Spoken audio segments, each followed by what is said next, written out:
Okay, cool. There we are. Yeah, so no barking right now. No. We're just gonna start this podcast off.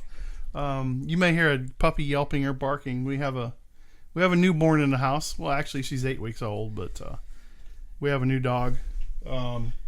Name's Lucy May. She's an 8-week-old golden retriever, and she likes people. Yeah, she does. So right now she's kind of in the kitchen in her own little world with all her toys, and she still hears our voice and wants to come visit. So yeah, this whole thing was rather sudden when you called me yesterday to hit me up with, hey, I'm going to take a ride. You want to go? Yeah, so we've been looking. We lost Ginger 2 years ago, and that was our 12-and-a-half-year-old golden, and I don't know, we always seem to have a gap of about a year or two between the dogs. I guess it gives us time to get over them, I guess, because we take that pretty hard. Mm-hmm. And so we've looked at different breeders, and the price ranges were just, in the 12 years that we got Ginger to what they cost now, it was just insane. Right. It's just like, man, like $1,500 to $2,000. And we finally had, Annette had a friend that called her and said, look, I know these people in Winney that have Goldens, and she has 3 left. You want to talk to her? And so Annette was like conversing with her really quick. Mm-hmm. I guess it started on Friday last week. We've been to a couple breeders, and we've been on waiting lists for other litters to be born. And this one kind of came about, and this couple, this is their second litter through this dog, and the pictures look good. So I was like, okay, let's get one. So there was 3 left, and then somebody come and bought one. Right. That left it to 2, and so it was a runt, and then the one we got. And a lady, she called yesterday, because our plans were to go Friday and look at them and then pick which one we wanted. Mm-hmm. And so the lady called last night or yesterday afternoon and said, yeah, one of the ladies combined picked up the one dog, so there's just the one left. And so Annette was like, okay, well, we'll come on Friday. And I got to thinking, I was like, man, they don't know us from Adam. Right. And I don't want them to lose a sale if they don't think we're serious. Right. So I had Annette call her and say, hey, look, I'll run over there and pick it up if you're going to be home. She said, oh, sure, but I'll hold her to Friday. I said, no, I'll go ahead and go. Well, it's a 2-hour drive there, from here, especially with traffic, because we left it for 4:40, something like that, right in the middle of it. Yeah, it was like right when people start leaving their jobs and the roads just start getting congested. And it was also that hazy, misty rain. It wasn't. Oh, it was just a dreary day. Pretty bad. It was like driving through a cloud. And so we ended up loading up and driving that way. Well, I knew that if I wouldn't be able to handle a puppy in the truck coming back, because I didn't know if she was climbing, making noise, whatever. Right. So I just grabbed one of those big file bins. Yeah. And threw a blanket in there and called Sam. And luckily he was available to go, and that was kind of fun. So we made the trip over there, and it's interesting because you put a location in your MapQuest, or I was using my phone actually on this one, and so that would be Google, right? Google Maps, and so it does a pretty good job of getting you close. I would say close enough, and pardon me. By the time we got there, it was dark. I mean, real dark, and they live out in the middle of nowhere. It's on Highway 73 somewhere between Port Arthur and Winney, and it's just in the middle of the swamp. We actually crossed a bayou over an old-timey bridge to get to their house. Right.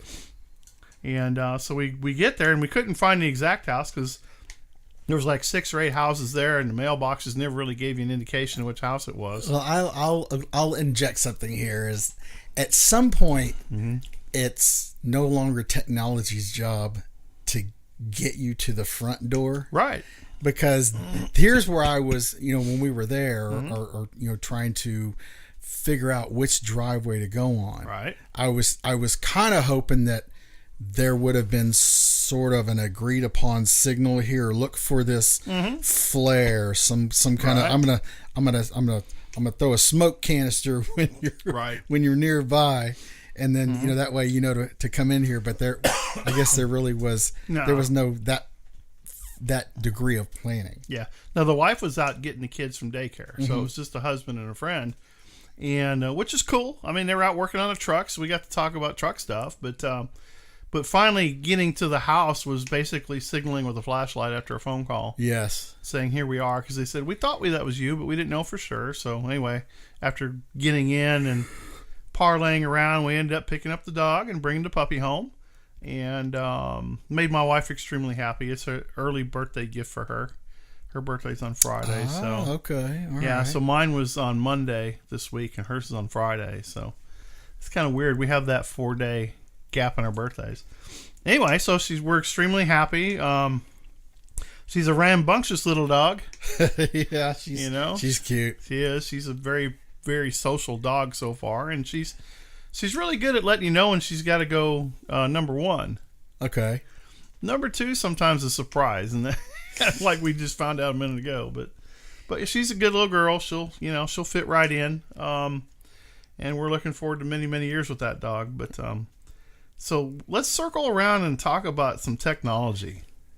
Cause Well, you bring up an interesting point about using MapQuest and rear backup cameras and distance locators and satellite positioning, all that shit. So a lot of this happened over the last couple of weeks, and we ran into some problems last week and couldn't record, and so I just kind of sat on the information, but I was able to at least sort of kind of pare it down from what it began as. So anyway, in short, because kind of the most modern vehicles now have like some sort of rear backup camera system or whatever.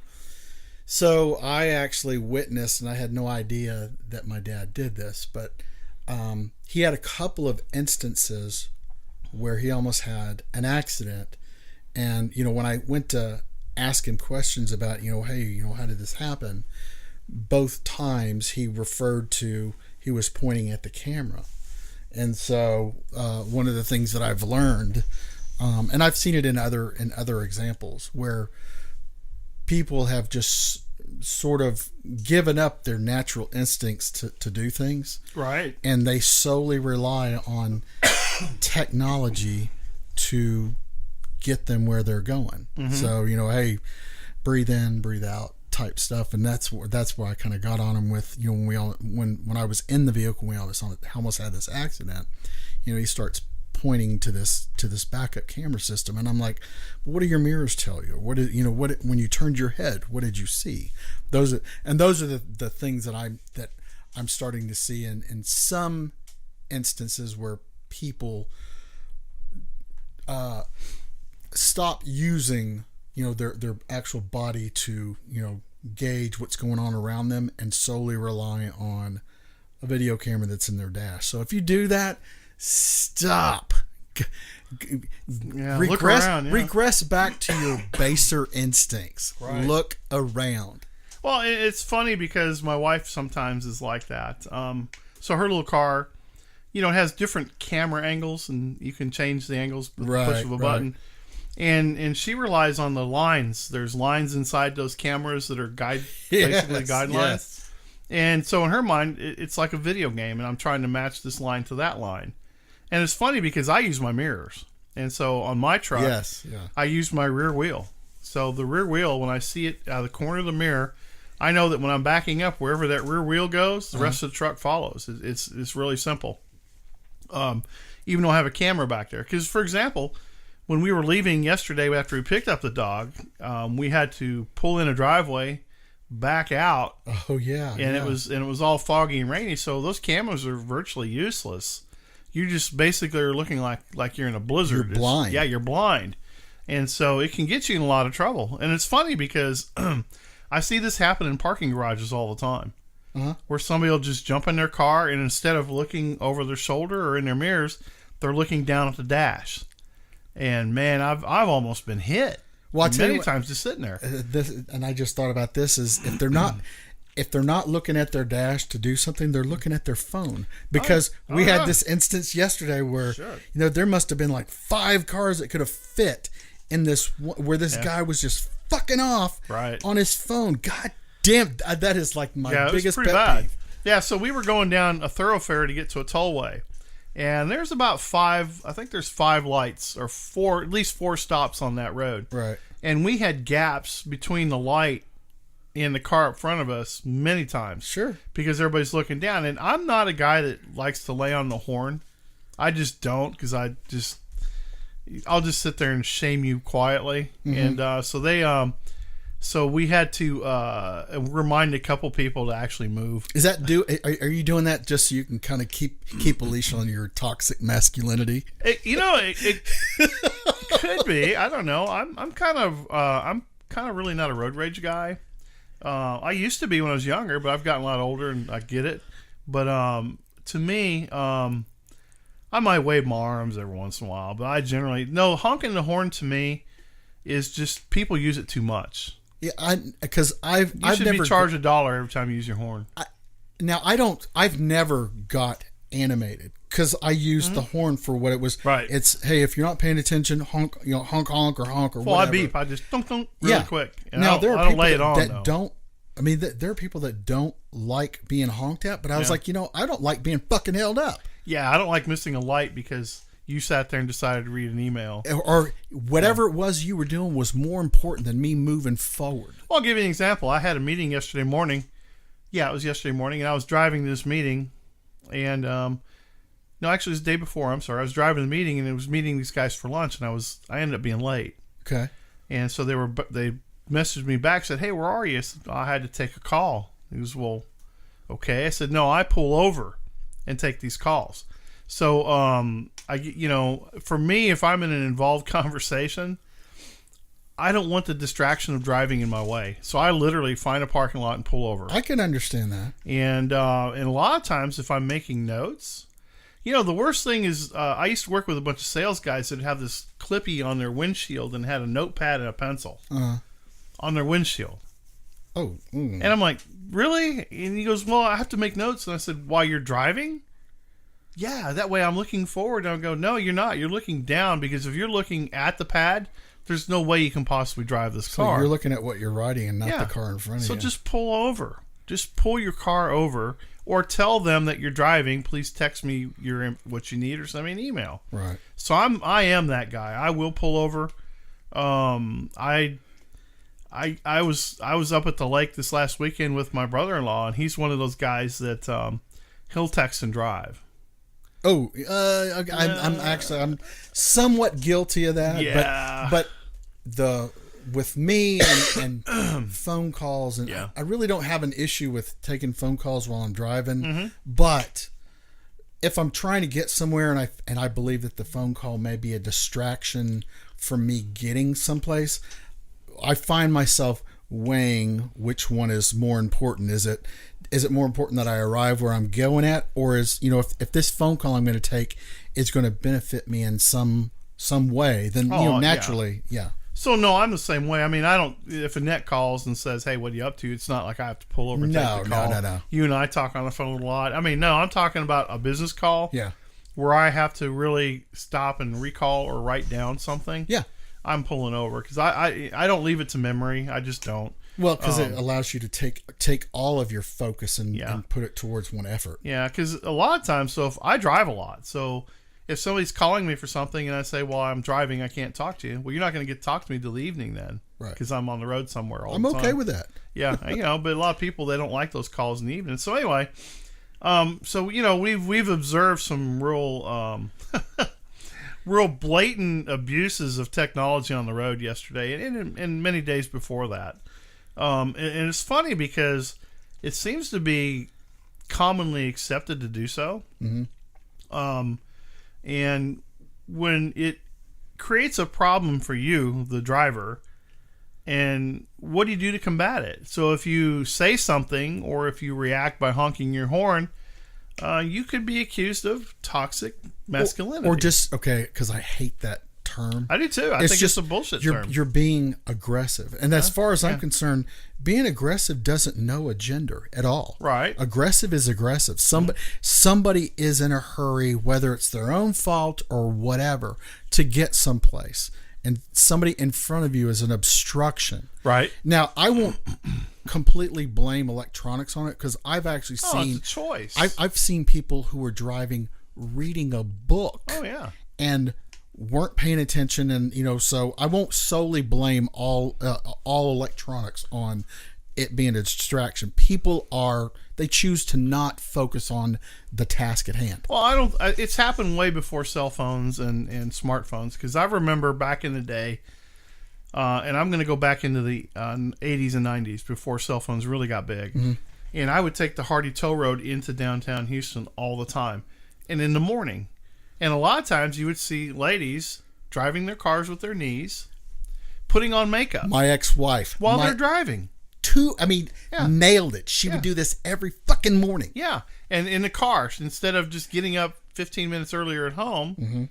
they get in the car and they put their makeup on in the car, and they're driving with their knees. Right. And so you're right. It's not just the phones. It's basically time management and priorities put in people's laps. So let's take it back to like the 1800s. Right. I know they had the printing press back then. Mm-hmm. So did they ever write any fucking articles about anybody riding a horse and riding off a cliff? Because they were dead? No! Because they were writing a note with a quill and a piece of sheepskin? Well, as far as they knew how to freaking pay attention. Holy crap. It's funny because when you communicated back in the day, you wrote a letter that didn't get there for 2 weeks. Yeah. No different than being on a ship. Oh, yeah. For my sure. God. No doubt. Well, that's a good point, because, we've kind of become technology dependent. Uh-huh. And the entertainment aspect is what gets me, is how many people do you see, like you said, reading a Kindle book while they're driving? Yeah. Or they're playing a game while they're driving, because it's some kind of distraction that's... No, when I was talking book, I'm talking about a book with pages. Oh, yeah. Holding a book up? Yeah, like reading a paperback. I was like, man, you're not reading in bed. Yeah, we're crazy. Driving here. That's crazy. No, it's people never cease to amaze me, Sam. It's not, I'm not mad at the technology. I'm mad at the choices we make. Exactly. The people behind the choice. And honestly, we live in a world of mullets. If you think about it, if you look at the percentage of population that exercises rationality and common sense versus the bored American, because everybody goes on board. Growing up as a kid, that was a word you never said in my house. Bored? Yeah, bored. No. So being a son of a Marine, drill instructor, yeah, being a son on a farm in the Midwest with cows and stuff like that. You figure out ways to, like we used to hear, go beat your face. Yeah. Go beat your face. Yeah, it was like boredom was never an issue, because there's always a fence that needed to be fixed, a barn that needed to be painted.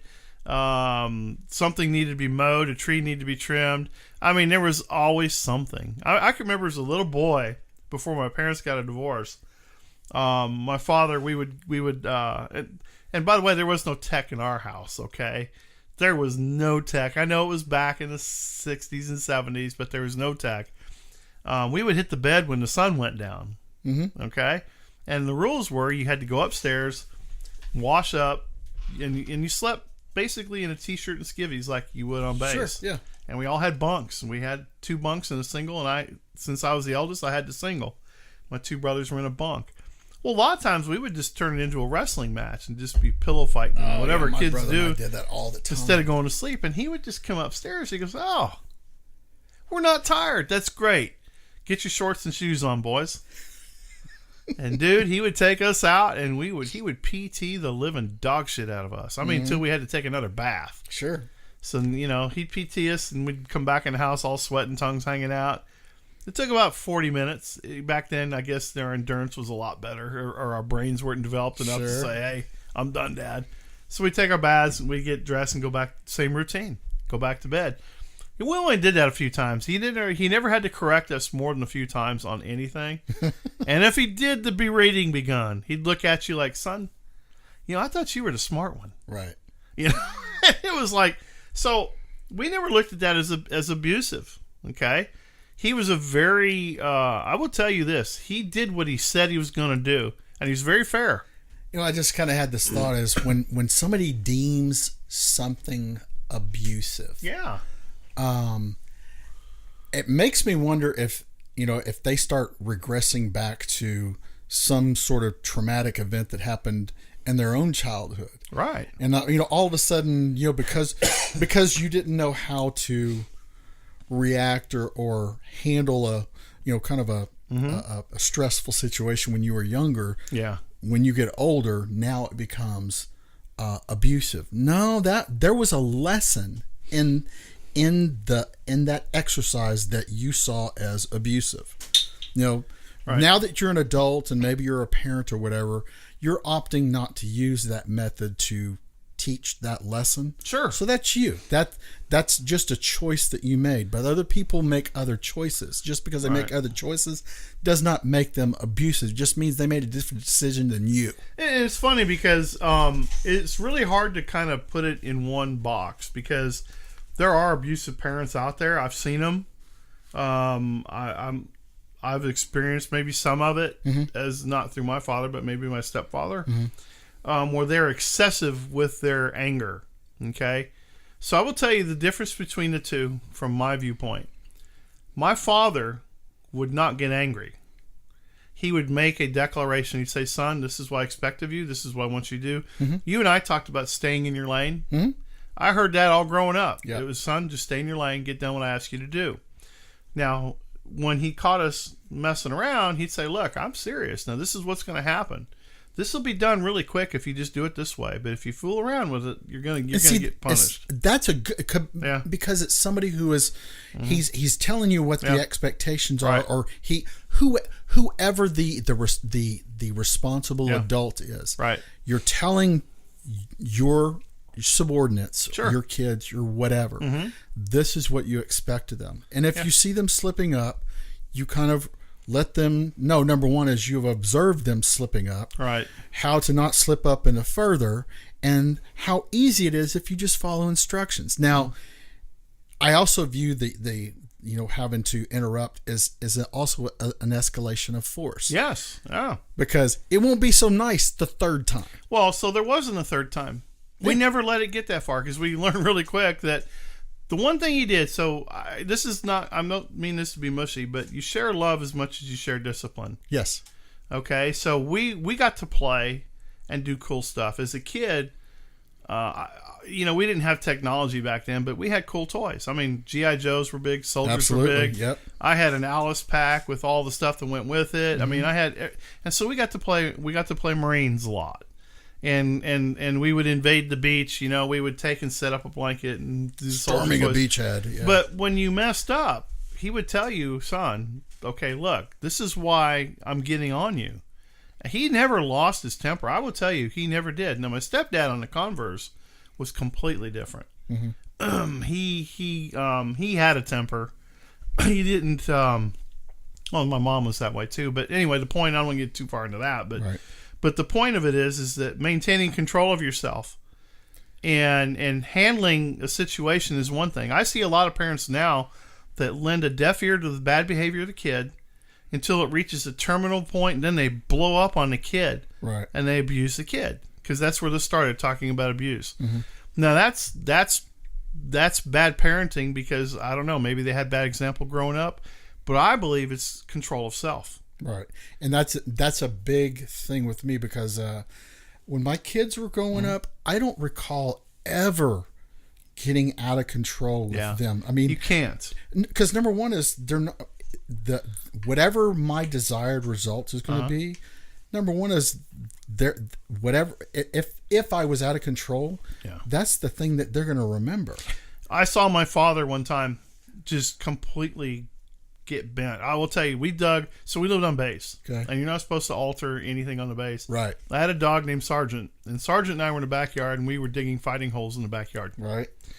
He got called in by the base commander, and basically said, "Look, you need to go and talk with your son. We can't be digging holes. Blah blah blah blah blah." And so where were you digging these holes at? We were at Camp Pendleton. No, but in the yard. We lived on base. In your own yard. And there, on the base. Base housing. Base housing, yeah. And they don't want you to do that. And so did you do it in the front yard?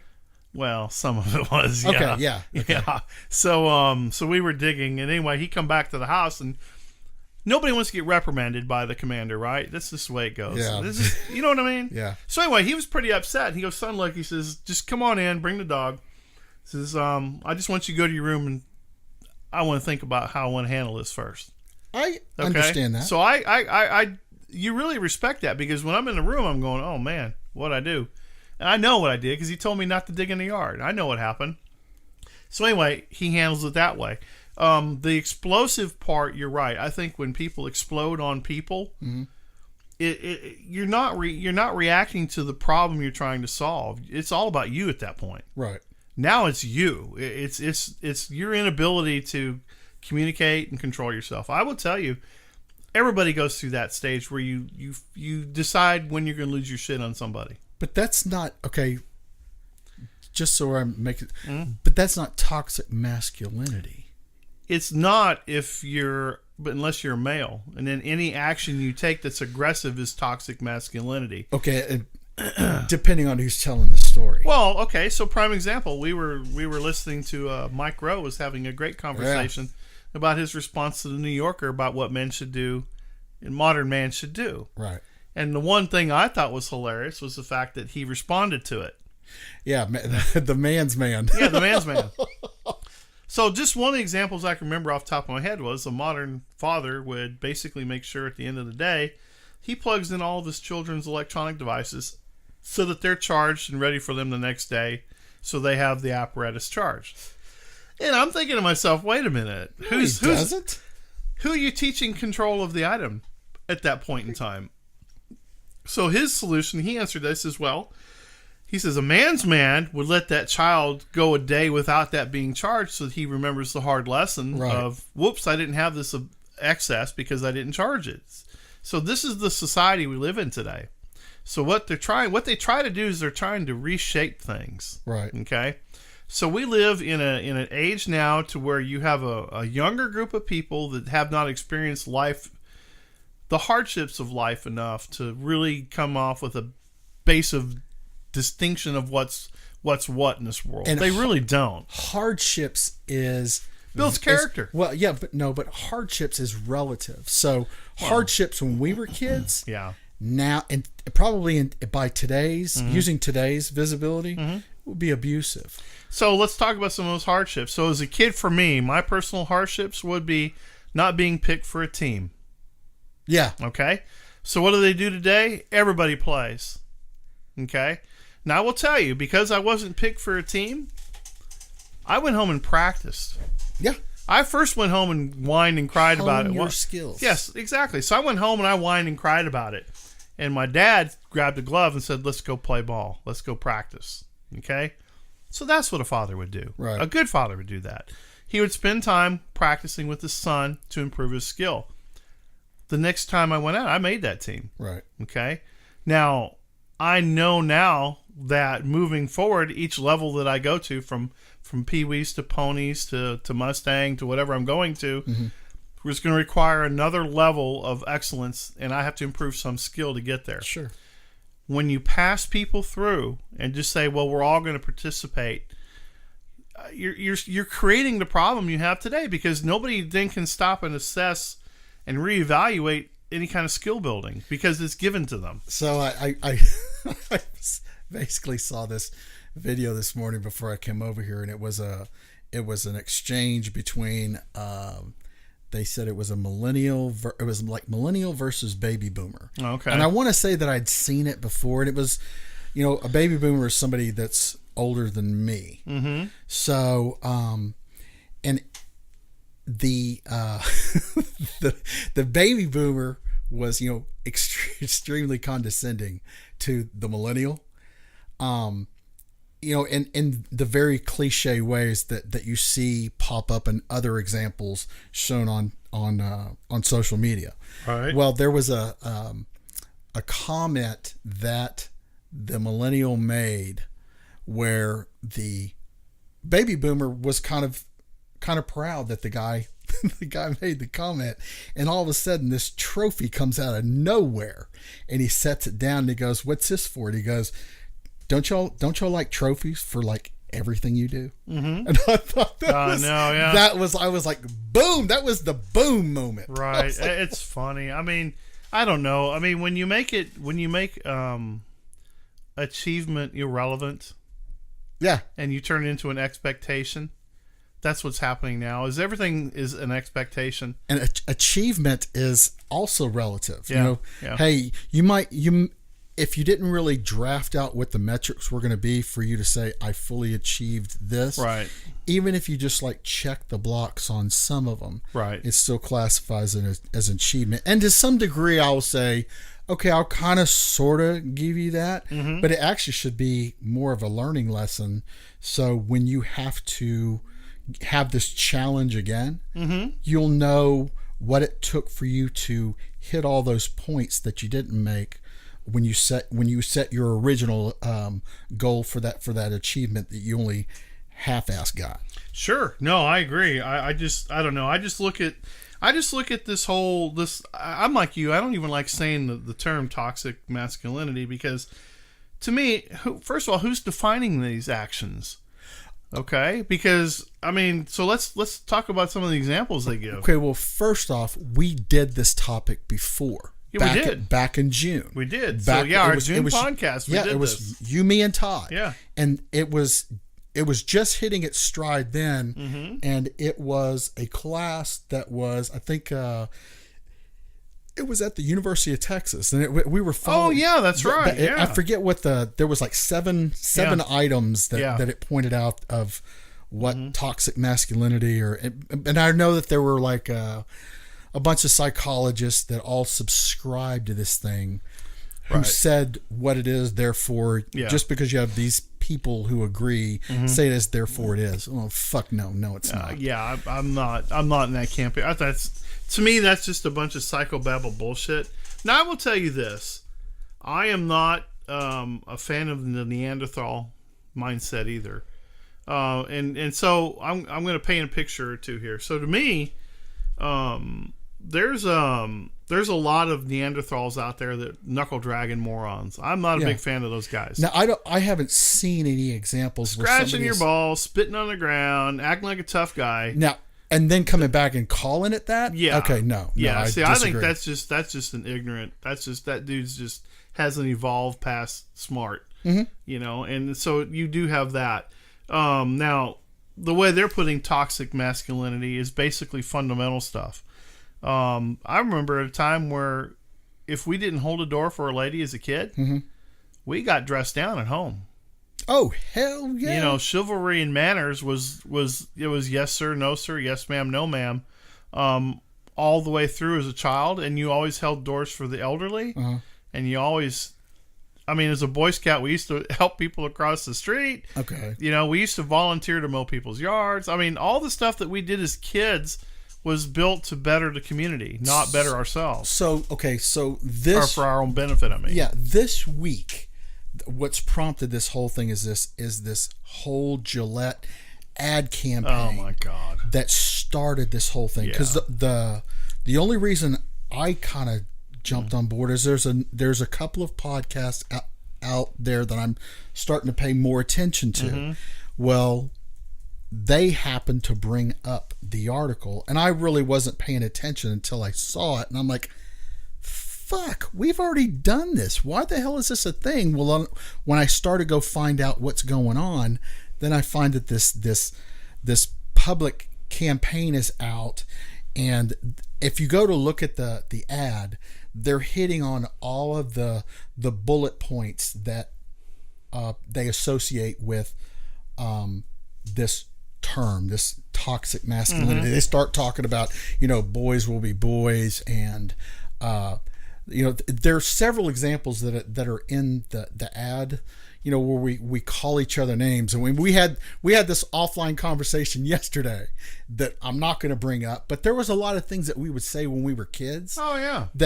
But you don't say it now, only because the repercussions are far more reaching. Before, it was just us talking shit. And because I can tell you right now, from the military aspect, man, we talk shit all the time. Yeah, it's just a guy thing. It's a guy thing. It's a character builder. It sort of toughens you up mentally in a lot of ways. And there are people that just don't fucking get it. And I'm okay with that. But maybe later on you will. Well, they keep saying here, it says this commercial isn't an anti-male. It's pro-humanity. Okay, so what part of barbecuing is inhumane? I guess if you ask PETA, it's because if you're not barbecuing corn, you're barbecuing a piece of meat. Is that because they just put something out either yesterday morning or this morning, and it's a retort to the bad publicity they already got about putting out the original ad, because they got so much backlash over it.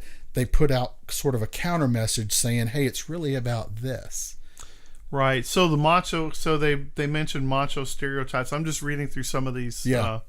So if you have a mustache. Yeah, the whole goatee thing. Yeah, it's a mustache and goatee. Wait a minute. So every millennial that I see has a beard and a mustache and a bun on their head. Well, because they were slamming beards. And okay. Well, so predominantly beards are worn by military guys. Not unless you're in special operations and you got a piece of paper that says you're ex-military guys. Okay, former military guys, because they all identify with the fraternal order of the beard. Okay, and I was like, what if you just got tired of fucking shaving because we had to shave all the time? But I can tell you that once you see 3 or more people together that are wearing grunt style shirts and wearing beards, and you see everybody with beards, that you all start attributing, hey, were you in the military? Okay, that's just how people are. You have to put it on the level of society today. We look at pigeonholing things really quick. Here's what's funny. They're not progressing any from the things that they're arguing against. They're actually promoting it. So if you think about it, if you turn around and say, look, you can't be a member of our club unless you have a beard, or unless you wear a green t-shirt, or if you wear a blue t-shirt, then you have the other group that says if you have a beard, a green t-shirt, or a blue shirt, you're this kind of guy. Well, what's the difference? Okay, it's reverse discrimination is all it is. Okay, why can't we just look at this person has a beard? This person likes a blue t-shirt. Why are you surmising that he is a hyper-masculine ex-military guy or a millennial? It's just a guy with a beard. It's just like the girls, okay? If you look at women and the Gillette commercials they were bringing up where they had Gillette on their stenciled ass across their butt. And that Tyrish Smash guy, which I didn't know who he was, but he made a very valid point, is you can't be the company that tells you how to be a better human being if you've got this kind of stuff going on in your own ad campaigns. Well, shut your fucking mouth. Yeah, he made a great point about the Kardashians and stuff like this. That was a beautiful point. Yeah, so you got Kardashians. So you got first of all, you got a family that really got notoriety by their daughters having sex films. Yeah. That's really what it was.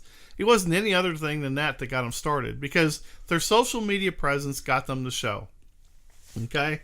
And then it just moved forward from there. None of them have any fucking degrees that I know of. No skills, no degrees. They just got a lot of money from social media and their parents' work.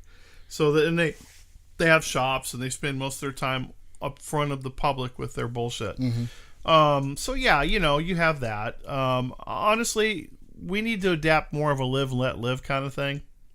We really do. We need to lay off of this stuff, because at the end of the day, the hardest thing for people nowadays is to search for their own identity. Yeah. It really is, because they're all afraid to take a stance. So what was popular when we were growing up is now being vilified today. Yeah. So mathematically, in 20 years, what they believe was right today will be wrong by the standards 20 years from now. So you can't fucking win. Right. Okay? You can't win at this. So what are you doing? You're being basically judged in the court of public opinion, right? And this thing is fluid. It's going to move on. So what you do is you have a lot of confused people out there. How should I dress? How should I walk? How should I talk? You're asking all the questions you shouldn't even be concerned about. Right. How do you feel? What do you feel like wearing today? Right. Fuck whoever is looking at what you're wearing and judging. Who cares? Well, yeah, you're right. And so what's funny is there's a lot of people out there that I don't want to be a stereotype. I don't want to be a clone. Mm-hmm. Okay? So coming from corporate world to my world is a little different, because when I was a corporate clone, the suits. You know, you had to always. Well, we had the guys when they came in from San Francisco. Yeah, oh, yeah. You had to dress like the home office to be accepted by the home office. And as you move on, you realize that as leadership changes, that style and standard changes. Mm-hmm. I just got tired of that shit. I'm like, I'm done with it. I'm just going who I am. If I can't go on the merits of my work and you're going to go by how I dress at work, right? Yeah, then I'm working for the wrong bunch of people. But it seems to be that's how the world is. So when you walk in a building or a meeting and you have 50 guys in it and they all look the same, mm-hmm. that tells you a little bit about what's going on with culture in society today.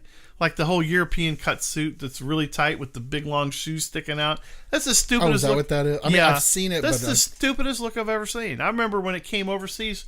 So I worked with companies from Belgium and Germany and Austria and Poland and all these, you know, and so they would all come over with this European dress. But that's their culture. Exactly. Know? So the United States, what they're trying to do, in my opinion, is that everything that this country stood on and stood for is wrong in their eyes. Right. So I'm going to go back to the whole fundamentally changing of America. Mm-hmm. This is something that was promised to us, 10 years ago? He said, with my new administration in 2008, with my administration, we are fundamentally going to change America. The course of America. Yeah. I'm not going to name his name because we all know who Satan is. And so... yeah. But he liked a lot of hope and change. Yeah, so you have that movement that got behind that, okay? And so what you've done is you've opened the door for... stylists. Okay. Yeah. So if you want to sell material, if you want to sell more clothes and you want to make people feel bad, make them feel bad about what they've been wearing and make them comply with what you're now selling. See, I look at this more as culture shifting, but I also look at it as extremely creative marketing. Okay. Okay. Because if you look at the fashion shows, that's some of the ugliest dog shit clothes you've ever seen in your life. I tend to not look at that shit. Well, you can't help it. It's on TV all the time. Well, true, true. So you see it. So all your favorite sitcoms, they all start dressing and acting the way that the fashion designers. So these people are all flooding these ideas into these things that you see every day. Okay, yeah. So you're advertising, okay? So your advertising used to be all you had to do is put a pickup truck, have beer, and let them smoke a cigarette, and you had every male in the country on it, right? So it was basically that the marketing hasn't changed any at all. It's just what they're pushing. So you get a lot of people now that are out there in this fashion world or this world of politically correct culturism. And basically what you're trying to do is you're trying to shame people into changing their behavior styles. Right. Now that equates into money for somebody. I'm always going to follow the money. To me, people to me are like sheep. You ever seen those pictures where the dogs are running and the sheep run one way and then all of a sudden they shift the other way and then they shift back and forth? That's to me is the public.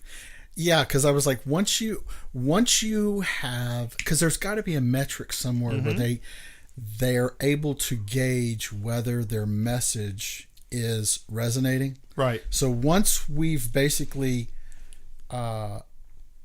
communicated with the male public, okay, if we're trying to tell you that you possess this this toxic masculinity thing or whatever, or the other thing is the whole freaking white privilege or whatever. Right.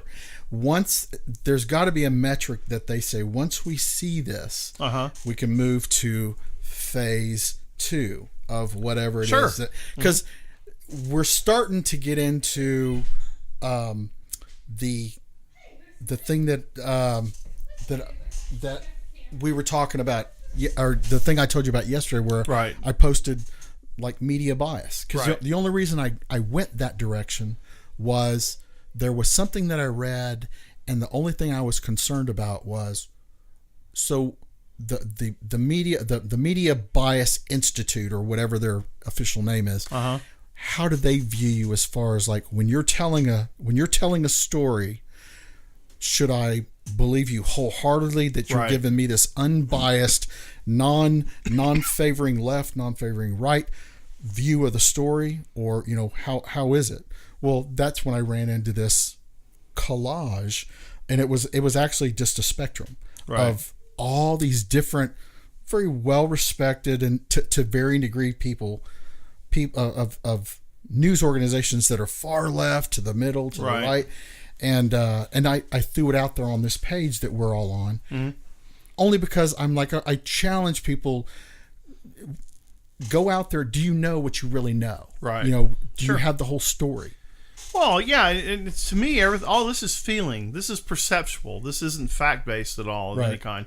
And to me, it's more of a behavior modification with the financial benefit on the backside of it. To me, I'm always looking at what's the financial motivation, because the masses don't move in humanitarian circles. Okay. Right. So we listened to another popular podcast, and it was talking about Melissa Milano and her movement, and she decided to buy housing for what do you call them, illegal aliens in Georgia. Right. Well, the reason why they bought that particular house is because they get a 30% tax break by doing that type of housing over there. They wouldn't do it in Texas because they don't give those concessions here. Right. They don't do it in any other state. They basically did it because it was free to do. It was a tax advantageous deal for them. There was a benefit that. So if you're trying to help people at the border, why are you putting a fucking house in Georgia for housing illegal people? I don't get that. That was stupid. So anyway, so you got to look at the money side of it. I look at it in every motivation. I look at it from political all the way to business decisions. When you have no need, you have to create a need. So let's go to Gillette for a minute. Do you use any Gillette products?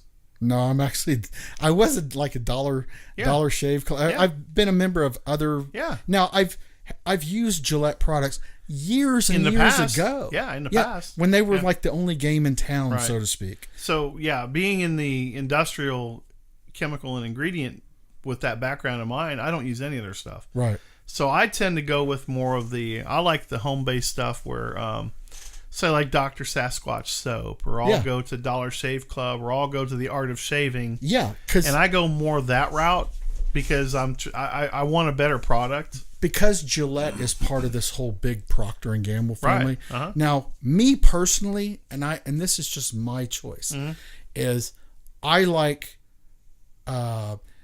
helping like veteran companies out there, entrepreneurs who, when they're coming back and their military careers over with, and they have a fascination with whatever industry or whatever gadget or thing that they know that they can make a living at doing. So with Black Rifle Coffee, with Grunt Style, Article 50. I mean, the list is numerous of people who've turned their went away from their military careers and went into something they had a passion for. Those are the people that I throw business at. I want those people to be successful. So there's a good point of discussion on just that right there. So a lot of these guys that come out of the military and start a business because there's no place in corporate culture for them. Correct. Okay. Yeah. So when you look at that, you ask yourself the root of that dilemma right there is the fact that corporate compliance in civilian world is a lot different than what military would consider acceptable in their operations. Okay. Yeah. It is. It's much looser. Well, I was going to say that the part about the no place in corporate structure for a military guy. Most of the time, I look at it as the corporate structure doesn't want that military guy there. Well, so it used to be for a long time that corporations always wanted to hire ex-Navy SEALs to be CEOs. Yeah. Okay. Yeah. So I've worked for one. So an ex-Navy SEAL would come in as a CEO, and here's the problem.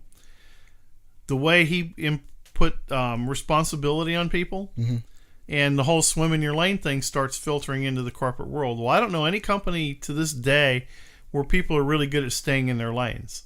Right. Okay. It's all about politics. It's all about shifting attention away from you. Unless you're an engineering firm or an accounting firm where it's very evident of whether you're doing your job or not. Right. That's one thing. But when you live in most of these companies that I feel are heavily loaded with marketing types of people, right, or sales, type. See, to me, sales, they overcomplicate sales in this world today.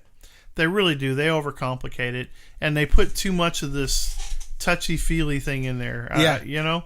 And so you get this whole backbiting bullshit that goes on in these environments. And military guys, first of all, they would be great at it if they chose to be. Yeah. But typically, they're more mission-oriented. I mean, they get their jobs done. Or they're how I look at it is they're about the survival of the unit. Sure. Hey, can we do the mission? Yeah. And can we all get the fuck out of here? Well, and they also make each of the members accountable for carrying their own weight. Absolutely. That's the problem you run into in business, because you have a lot of people that you have to just get tired of dragging those fuckers along, and the employee ends up in some cases like Samsonite luggage. Once you buy it, you can't get rid of it for whatever law is in place that protects that person. That's part of the problem you have, because what ends up happening, they shift away from the real cause of why this person isn't performing, and they put it to a gender issue or a racial issue or or an age issue or an educational bias or whatever it is. So that's the difference between what goes on in military and in the corporate environment. Bias is the key word in all of that, because no matter what, every one of the excuses that you use that somebody may want to get rid of an employee because of a personal bias that they have. So I find this interesting. I'm going to read something from a public relations expert. So public relations, if you remember, they develop ad campaigns and they track these campaigns and they give advice on it. So the statement from this particular guy goes, "It's no longer enough for brands to simply sell a product. Customers are demanding that they have a purpose and that they stand for something." Okay, so we're going back to who wrote that? Well, a guy by the name of Mark Borkowski is saying that companies now have to stand for something. Yeah, they have to stand. It says it's no longer enough for brands to simply sell a product. Customers are demanding they have a purpose and that they stand for something. I stand for keeping my fucking doors open. That's what I stand for. Yeah, well, that's the whole thing. It's like, so when does a choice in a bar of soap or a shaving cream become a moral conscience issue? I don't know. Well, that's what they're saying about Gillette is you're falling to a razor company telling you how to be a better human being. Right. Really? No, I know. Really? I think it's just crazy. I mean, I don't want to beat this to death, but this whole thing, if you want to hear that, go back to our Toxic Masculinity podcast and talk about that.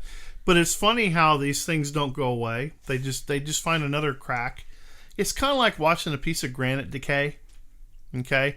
You see that drip on the top, and the next thing you know, it's looking for a fissure or a fusion to get through and path of least resistance. Yeah, to create a crack. And to me, I'm sticking with my story about this is just a fundamental changing of the foundation of American values, trying to set in a new set of values, right, and trying to replace the rugged individualism that founded this country and makes business grow. Because if you look at the sector of business is really growing through actual work, it's going to be from the private sector, not the corporate sector. Mm-hmm. Corporate is mostly spent on acquisitions, okay, and public relations perception. Okay? True. So a lot of the guys that are really making inroads in business are leaving these ranks of these corporate companies, and they're coming in from the military with structure and discipline, and they're creating these smaller companies that are really hitting them. Look at microbreweries. What happened to microbreweries? Companies like InBev is going after them. Sure. Okay, they're trying to get legislation against them. See that. They're trying to stop where they can put them. So you have somebody that has developed this brand monster out there that is protecting this brand monster. Instead of improving the quality, they're looking at it as we're protecting our shareholders' dollars and our market growth. We're not keeping up with quality, taste, or trends. That's an aftermath, because some dude is sitting in a room saying, well, wait a minute, you sold 42 million barrels of this last year. Why would we make a change? We got to figure out how to make this cheaper. How I look at it is some of these larger U.S. Household name corporations. Right. They have learned and manipulated the government. Sure. To weaponize it against the smaller man. Sure. From pulling something up from their bootstraps and creating their own business. Well, if you look at it, I mean, you could make the argument, well, coffee's coffee. Well, I beg to differ. Okay. I mean, for me, a good cup of coffee has a lot going for it. It's different for me than it is for you, than it is for anybody else. So I look for a company that spends their time becoming the best they can possibly be with what they have. I'm not looking for the biggest. I'm not looking for the cheapest. I'm not looking for the most expensive. I'm looking for whatever I like, and I figure out how to make it work in my budget. Okay. Yeah. Because that's just the way it is. Because I don't need the best of everything, but there are certain things that are comforting for me. So a cup of coffee is going to be one of them. When I look at shaving products, it's the same way. I don't care what their position is. Actually, their position, if not correctly aligned with my beliefs, will never get my business. Yeah. That's like the NFL. I haven't seen a football game in 2 years, and I've gotten rid of all my NFL clothing. But I don't poll the companies that I like about what their freaking official position is on. See, you and I are a little different there, because for me, if they're standing on the edge of the cliff shouting over the masses that they are the moral judge of what's right or wrong, you could possibly have the best product out there, but I am not going to financially support you. Well, and where I'm going with it is, I don't like whoever I choose to do business with. Right. I don't first find out where their attitude or where their opinion is on certain things. Right. No, I know. And I some people, like my wife, she says I'm better off not knowing, but that's not the case. I don't want any dollar I develop or I spend going to your development of your agenda. Because at the end of the day, I just want you to make good coffee and I want you to shut the hell up. Exactly. Now, I will tell you, though, if you want to donate money to something, that's fine. I mean, that's between you and your governance of your business on how you want to donate money. Mm-hmm. But at the end of the day, it's my choice whether I'm going to support your rhetoric or not. Right. And I don't like being told because I don't support your rhetoric, well, I'm suffering from toxic masculinity, or I'm a bigot, or I'm a racist. That's the biggest pile of horseshit on the planet. Because guys like us are what keep things going. Okay? It really is. When you look at a guy that's out there working and doing things, or creating things, or developing things, or actually just sitting back and letting the wave of moronism wash over you and still you're resilient enough to get up the next day and deal with it, because you know in 5 years that shit's going to pass on and become something else. It's going to take one big global event to change that back to, well, we got to cut this bullshit out and get to what's real. Right. You know, whether it's a crash of a stock market or if it's a catastrophic global event or whatever it is, it seems to flush that bullshit right down the toilet. Right.